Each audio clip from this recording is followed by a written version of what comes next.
semua, perkenalkan saya Maya Apriana SEME, dosen tetap pada program studi Perbankan Syariah Fakultas Ekonomi dan Bisnis Universitas Juanda Bogor. Dengan nomor induk nasional 0416049601 dan NUPTK 6748774675230242. Izinkan saya dalam menyampaikan diri dosen dalam rangka unjuk tridharma perguruan tinggi di bidang pengajaran. Video ini saya buat sebagai bagian dari proses sertifikasi dosen yang diselenggarakan oleh Kementerian Pendidikan Tinggi, Sains, dan Teknologi Republik Indonesia tahun 2026. Pada kesempatan ini, saya akan memaparkan salah satu mata kuliah yang diampu, yaitu Manajemen Bank Islam. Saya mengajar Manajemen Bank Islam pada tahun ajar 2025-2026 dengan bobot sebesar 3 SKS. Mata kuliah ini diperuntukkan bagi mahasiswa semester 3 dan merupakan inti ilmu perbankan syariah yang bertujuan memberikan mahasiswa yang berkompeten secara teoritis dan praktis di bidang bank syariah yang berdasarkan perspektif ilmu syariah. Proses pembelajaran pada mata kuliah ini dilaksanakan secara tatap maya melalui Zoom meeting dengan mengedepankan prinsip konstruktivisme yang memfokuskan keterlibatan aktif mahasiswa dalam membangun pemahaman pembelajaran. Pembelajaran ini berlangsung selama 16 pertemuan sesuai dengan kalender akademik dan dirancang untuk mendukung ketercapaian pembelajaran atau CPL dan capaian pembelajaran mata kuliah atau CPMK. Seluruh materi pada mata kuliah ini dapat diakses secara daring oleh mahasiswa melalui platform Learning Management System atau LMS Edling Sevima Universitas Juanda Bogor. Mahasiswa juga dapat mengunduh dokumen perkuliahan seperti rencana pembelajaran semester dan rencana tugas mahasiswa, serta dapat mengunggah tugas-tugas yang diberikan oleh dosen secara terintegrasi melalui LMS Sevima Edling Universitas Juanda. Untuk metode pembelajaran mata kuliah Manajemen Bank Islam dirancang dan dilaksanakan dengan pendekatan Delivery Interaction and Assessment yang mendorong keterlibatan aktif mahasiswa dalam proses eksplorasi dan penerapan konsep-konsep manajemen bank Islam. Dengan secara konseptual, proses pembelajaran ini dikomunikasikan dengan tujuan untuk membentuk kemampuan mahasiswa dalam memahami dan menganalisis manajemen bank Islam berdasarkan prinsip fikih muamalah dan variasi metode pembelajaran yang konseptual. Metode yang diterapkan antara lain ceramah partisipatif, yang kedua diskusi terstruktur, yang ketiga studi kasus konseptual dan analisis studi kasus, yang keempat simulasi, yang kelima penugasan proyek kolaboratif, yang keenam presentasi dan umpan balik, dan yang ketujuh adalah pemberdaya gunaan LMS. Untuk mendukung capaian pembelajaran profil lulusan program studi perbankan syariah, maka capaian pembelajaran mata kuliah Manajemen Bank Islam disusun bersama tim dosen pengampu yang mengacu pada pembelajaran dan lulusan yang telah disusun oleh tim penyusun di tingkat program studi. Adapun materi pembelajaran pada mata kuliah Manajemen Bank Islam disusun secara sistematis untuk mendukung capaian pembelajaran yang mencakup pemahaman konseptual dan keterampilan teknis dalam bidang manajemen bank Islam. Penilaian hasil pembelajaran mahasiswa dilakukan secara kompetensif berdasarkan kombinasi aspek pembelajaran. Adapun persentase penilaian yang pertama adalah presentasi keaktifan sebesar 20% yang meliputi kehadiran dan keaktifan mahasiswa dalam proses pembelajaran. Yang kedua, tugas individu atau kelompok sebesar 15%, kuis 10%, tugas proyek 15%, UTS dan UAS masing-masing 20%. Untuk rentan nilai mata kuliah ini, pada proses evaluasi pembelajaran, saya menggunakan rubrik penilaian sebagai berikut. Instrumen utama untuk memastikan bahwa penilaian dilakukan secara objektif, adil, dan akuntabel. Untuk tahap selanjutnya, silakan untuk menyimak video pembelajaran pada mata kuliah Manajemen Bank Islam sebagai bagian dari proses sertifikasi. Selamat menyaksikan. Baik, Assalamualaikum warahmatullahi wabarakatuh. Alhamdulillahirrabbilalamin. Hari ini kita bertemu kembali di mata kuliah Manajemen Bank Islam. Hari ini materi yang kita akan bahas adalah Manajemen Pembiayaan Bank Syariah. Seperti yang kita ketahui pada pertemuan-pertemuan sebelumnya, bahwa bank itu adalah menjalankan dua fungsi, yaitu sebagai lembaga intermediasi yang menghimpun dana dan juga yang menyalurkan dana dalam bentuk pembiayaan. Nah, di sini ada 3 pengertian yang nanti akan saya bahas. Yang pertama ada arti secara sempit, pembiayaan secara luas, pembiayaan menurut Bapak Safi'i Antonio, dan juga pembiayaan menurut undang-undang.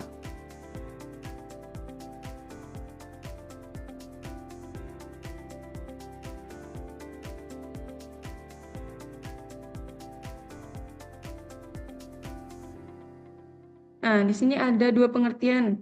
Yang pertama itu adalah dalam arti sempit, yaitu pembiayaan adalah pendanaan yang dilakukan oleh bank pembiayaan seperti bank syariah kepada nasabah.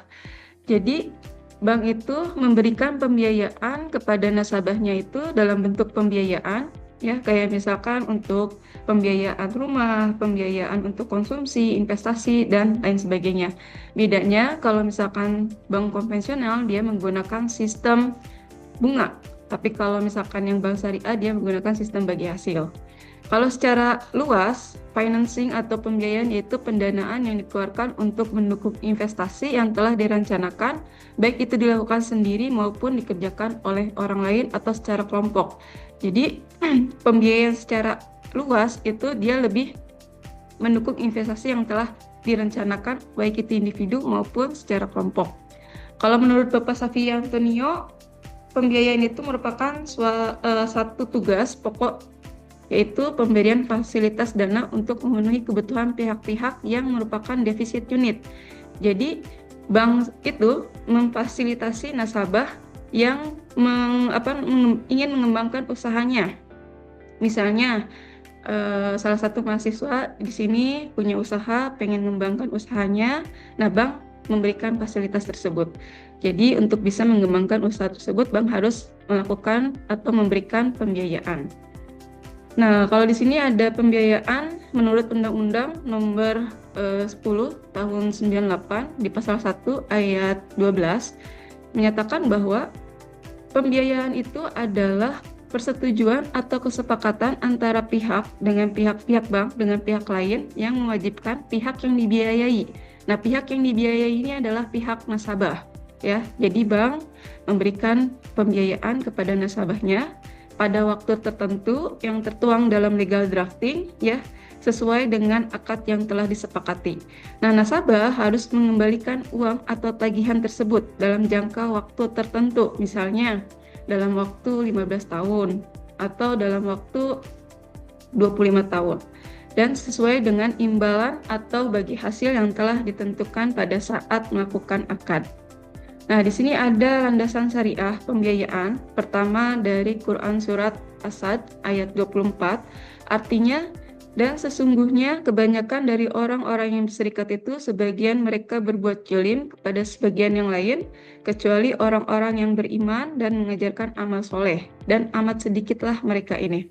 Jadi ayat ini menegaskan bahwa kita ketika akan menjalankan hubungan kerjasama ekonomi atau bisnis, kita harus bisa saling percaya, jujur, ya. Jadi jangan ada yang saling menjolimi, karena kebanyakan seperti yang kita ketahui akhir-akhir ini banyak orang-orang yang saling berkhianat, misalnya menggelapkan uang usaha dan lain sebagainya. Nah, selanjutnya ada hadis dari Abu Hurairah. Rasulullah SAW bersabda, sesungguhnya Allah Subhanahu wa Ta'ala berfirman, aku pihak ketiga dari dua orang yang berserikat selama salah satunya tidak mengkhianati temannya. Nah, di sini ada analisis keuangan nasabah. Jadi, bank itu sebelum melakukan pemberian pembiayaan, bank harus bisa melakukan analisis keuangan nasabah tersebut, ya, dengan cara melihat laporan keuangannya. Ya, kita bisa melihat laporan keuangan perusahaan. Mungkin sebelumnya kalau misalkan teman-teman belajar manajemen keuangan, di situ kita bisa melihat berapa arus kas perusahaan, berapa hutangnya, berapa modalnya, dan juga berapa keuntungan yang diperoleh. Jadi analisis pembiayaan atau analisis keuangan ini adalah salah satu syarat utama dalam pengajuan usulan pembiayaan. Nah, biasanya sebelum menentukan apakah calon debitur ini layak dikasih pembiayaan atau tidak, bank akan melakukan analisis dengan 5C 1S. 5C itu adalah karakter itu adalah kepribadian si nasabahnya itu seperti apa. Capacity itu adalah kemampuan si nasabahnya mampu membayar kembali hutangnya atau tidak. Kapital itu adalah modal yang dimiliki si nasabahnya. Kolateral itu adalah jaminan yang dimiliki oleh nasabahnya ketika pengajuan pembiayaan. Dan juga condition of economic, yaitu kondisi ekonomi di suatu negara. Misalnya kondisi inflasi sekarang lagi naik, misalkan suku bunga, kebijakan pemerintah, dan lain sebagainya. Nah, kita lihat lebih lanjut mengenai karakter. Jadi karakter itu atau kepribadian nasabah itu adalah tujuannya untuk memperkirakan kemungkinan bahwa penerima pembiayaan dapat memenuhi. Nah, biasanya yang melihat karakter ini nanti pihak akun officer atau pihak bank, entah itu akun officer atau marketingnya, akan melakukan survei ke lokasi di mana dia tinggal. Pihak bank akan mewawancarai salah satu tetangga atau teman dekat dari calon nasabah ini, bagaimana sih karakter si calon nasabah ini, apakah dia jujur, apakah dia bertanggung jawab, apakah dia memiliki reputasi yang baik atau tidak. Nah, itu akan menjadi salah satu analisis dari pemberian pembiayaan. Lalu ada capacity. Capacity ini adalah kemampuan di mana penerima pembiayaan untuk melakukan pembayaran. Jadi ketika akan di-approve atau pembiayaannya itu diberikan oleh calon nasabah, dia akan mampu tidak mengembalikan dana tersebut gitu. Kalau misalkan dari usahanya aja tidak bisa menghasilkan laba atau terjadi kerugian secara terus-menerus, maka bank akan mempertimbangkan apakah akan memberi pembiayaan tersebut atau tidak. Lalu ada kapital atau modal. Ya, kemampuan modal yang dimiliki oleh calon penerima pembiayaan yang diukur dengan posisi perusahaan secara keseluruhan yang ditunjukkan oleh rasio finansial dan penekanan pada komposisi modalnya. Jadi sebelum bank memberikan pembiayaan, bank harus melihat modal yang dimiliki. Misalnya kalau di perusahaan kita bisa melihat dari laporan keuangannya. Terus kita bisa melihat dari kalau misalkan dia pejabat, kita bisa melihat dari laporan keuangan atau laporan hartanya. Lalu ada kolateral, yaitu jaminan yang dimiliki calon penerima pembiayaan. Jadi penilaian ini bertujuan untuk meyakinkan bahwa jika suatu risiko kegagalan bayar itu terjadi, maka jaminan itu dapat dipakai sebagai pengganti dari kewajiban. Jadi kalau misalnya nasabah itu mengajukan pembiayaan 100 juta, maka harus ada jaminan yang senilai dengan itu. Misalnya BPKB mobil dan lain sebagainya. Lalu ada kondisi. Kondisi ini harus melihat kondisi perekonomian yang terjadi di masyarakat secara spesifik. Melihat adanya keterkaitan dengan jenis usaha yang dilakukan oleh calon penerima pembiayaan. Jadi kalau misalnya nasabah itu mengajukan pembiayaan usaha, dia harus melihat kondisi perekonomian saat ini. Misalnya kalau dilihat dari daya beli masyarakat saat ini, masyarakat itu lebih cenderung menurun ya, karena melihat harga-harga sedang pada naik, lalu juga terjadi inflasi yang sangat terasa tinggi dan lain sebagainya. Lalu kalau misalkan terjadi bencana kayak COVID-19 kemarin, banyak usaha-usaha yang kolaps. Nah, itu maka pemerintah memberikan kebijakan untuk memberikan keringanan untuk pembiayaan. Lalu ada yang terakhir, itu adalah syariah. Jadi penilaian ini dilakukan untuk menegaskan bahwa usaha yang akan dibiayai benar-benar usaha yang tidak melanggar syariah sesuai dengan fatwa DSN MUI. Jadi kalau di bank syariah itu ada divisi syariah compliance. Dia yang akan mengecek apakah usaha yang akan dijalankan oleh si calon nasabah ini benar-benar sesuai dengan prinsip syariah. Misalnya dia memproduksi makanan. Nah, makanan itu ada unsur haramnya atau tidak gitu. Ada unsur misalnya minyak babinya atau tidak gitu. Kalau dia mengandung itu biasanya tidak di ACC. Nah, selanjutnya ada analisis laporan keuangan. Ini merupakan salah satu faktor penting yang mempertimbangkan untuk pengembalian keputusan atas permohonan kredit. Karena dari laporan keuangan itu kita dapat mengetahui posisi kasnya berapa, posisi hutangnya berapa, dan juga posisi modalnya berapa. Jadi kalau misalnya di laporan keuangan itu lebih banyak hutangnya, maka kemungkinan dia tidak akan bisa di ACC pembiayaannya karena hutangnya aja udah banyak gitu. Selanjutnya ada analisis pembiayaan. Setelah melakukan analisis 5C1S, ada beberapa tahap lagi yang harus dianalisis oleh pihak bank untuk memberikan pembiayaan. Yang pertama, data pemohon. Data pemohon ini terdiri dari misalnya dokumen pribadi, lalu legalitas usaha, dan juga dokumen-dokumen pendukung lainnya. Misalnya melihat dari BI checking, bagaimana sih karakter dari si nasabah ini, apakah dia memiliki riwayat kredit macet atau tidak.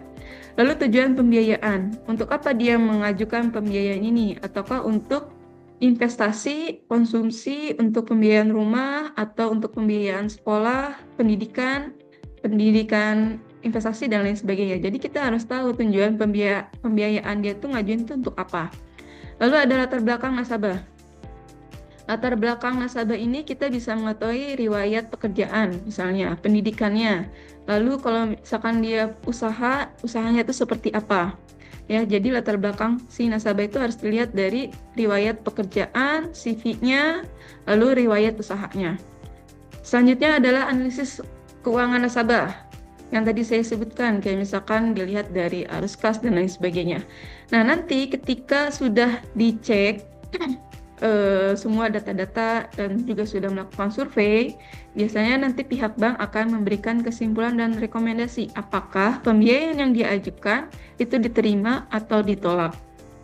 Nah, selanjutnya ada tahapan untuk pembiayaan analisis. Jadi, pembiayaan ini dilakukan secara menyeluruh ya atas data yang berkaitan dengan suatu problema untuk menghasilkan suatu kajian yang komprehensif dan juga logis.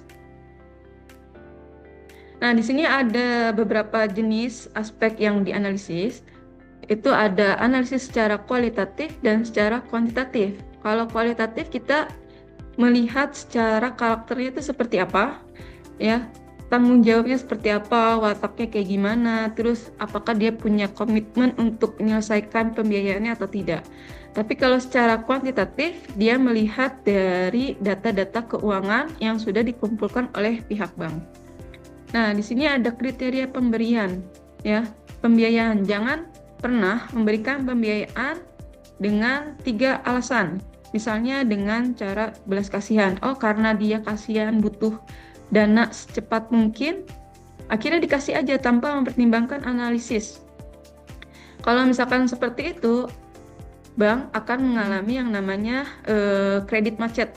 Dia akan meningkatkan kredit macet dan bank harus bertanggung jawab kepada nasabah yang menyimpan dananya di bank gitu. Jadi kan bank itu nggak hanya memberikan pembiayaan, tapi juga dia menyimpan dana si nasabah atau pendanaan. Lalu ada kenalan. Jangan sampai karena kita kenal dengan teman atau saudara, kita memberikan juga gitu. Jadi harus profesional gitu. Kalau misalkan karena atas dasar kenalan, nanti biasanya akan ada konflik interest ya. Lalu ada nasabah orang terhormat. Misalnya karena dia tokoh masyarakat, dia dikenal oleh orang banyak, itu akhirnya diberikan saja begitu saja. Padahal untuk usaha itu pasti akan ada potensi gagal bayarnya atau ada potensi tidak bisa bayar gitu. Jadi jangan sampai karena dia orang terhormat, bank memberikan pembiayaan. Nah, untuk pemberian pembiayaan diutamakan untuk kelayakan usaha atau kemampuan membayar dengan cara melihat usaha yang dijalankan atau tidak itu. Lalu dilihat dari kemampuan membayarnya, apakah dia itu sanggup atau tidak, yang dapat dilihat dari analisis sebelumnya, misalnya 5C, 1S, dan juga dari data-data yang sudah dikumpulkan. Nah, di sini ada risiko pembiayaan mikro. Jadi, risiko pembiayaan itu muncul ketika konsumen atau debitur mengalami kesulitan dalam membayar angsuran tepat waktu. Jadi, usaha itu kan tidak selalu mulus ya, kadang ada ruginya, kadang nggak ada yang beli gitu. Tapi ketika dia punya usaha, pengen membayar, itu insya Allah pasti akan ada jalannya. Yang penting itu ada niatnya untuk membayar gitu. Jadi yang pertama itu ada risiko pembiayaan. Pasti akan mengalami kesulitan untuk membayar tepat waktu. Biasanya ini kalau ada penagihan, si nasabahnya pasti akan bilang kalau misalkan belum ada gitu, dengan kondisi-kondisi ekonomi atau kondisi-kondisi yang sedang dialami. Lalu ada pendanaan. Nah, resiko ini muncul saat perusahaan menemui kesulitan dalam mendapatkan sumber dana, baik dalam bentuk pinjaman maupun pendanaan bersama. Jadi ketika kita ngembangin usaha, sumber dana kita kan nggak hanya dari modal sendiri, ya. Kita juga bisa ngajuin peminjaman atau dari mitra, gitu. Ini resiko yang akan dihadapi, yaitu adalah resiko pendanaan ketika kita ingin mengembangkan usaha. Lalu ada resiko operasional. Misalnya ada kerusakan komputer, kesalahan prosedur, ya. Terus juga mengakibatkan efek negatif pada mutu layanan dan pengontrolan operasional. Jadi resiko operasional juga perlu diperhatikan, ya. Kayak misalnya ada kesalahan dari karyawannya yang merugikan perusahaan. Nah, itu terjadi karena ada risiko operasional. Lalu ada risiko ekonomi. Berbagai risiko ekonomi mempunyai hubungan erat dengan kondisi umum perekonomian nasional, perubahan tak terduga seperti penurunan pertumbuhan ekonomi, lonjakan inflasi, tingkat suku bunga yang sangat tinggi, dan juga fluktuasi mata uang dan bahkan harga energi yang tinggi. Ya, ini sangat kita rasakan hari ini di mana suku bunga itu naik, ya.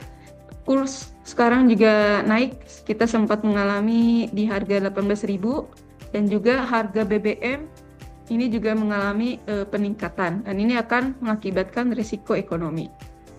Nah, untuk analisis jaminan pembiayaan itu ada dua. Yang pertama itu adalah ketika adanya gagal bayar atau uang prestasi atas pihak ketiga atau nasabah, maka jalan yang paling diambil atau jalan tengahnya itu adalah bank akan menjual barang yang jadi jaminan untuk bisa menutupi uang prestasi tersebut.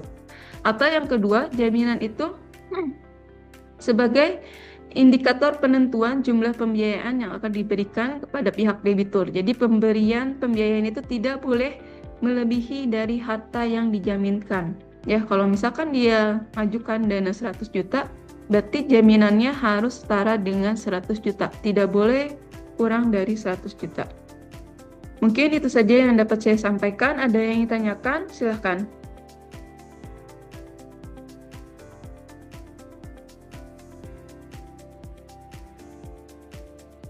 Ibu izin bertanya. Iya, boleh. Atau Saya ingin bertanya tentang pembiayaan syariah yang tadi udah disebutkan juga.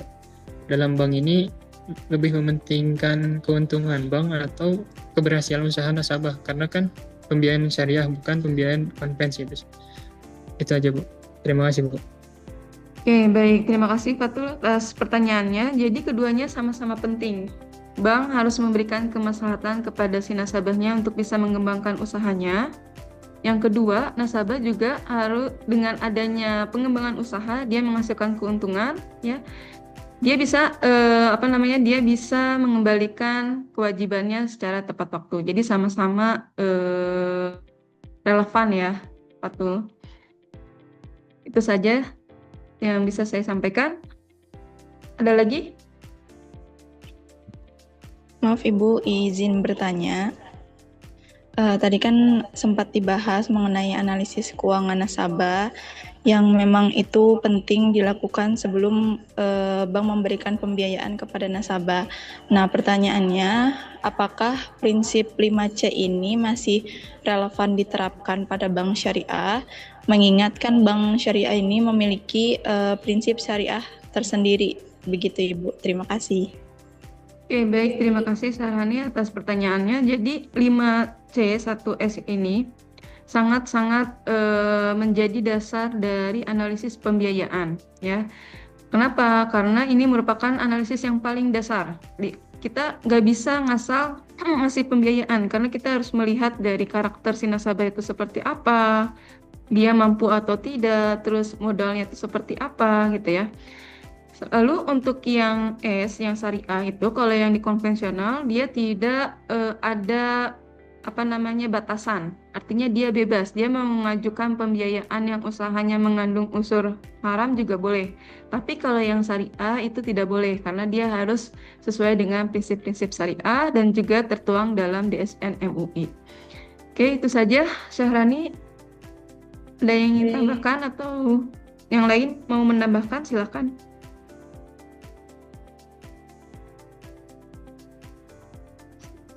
Ada lagi?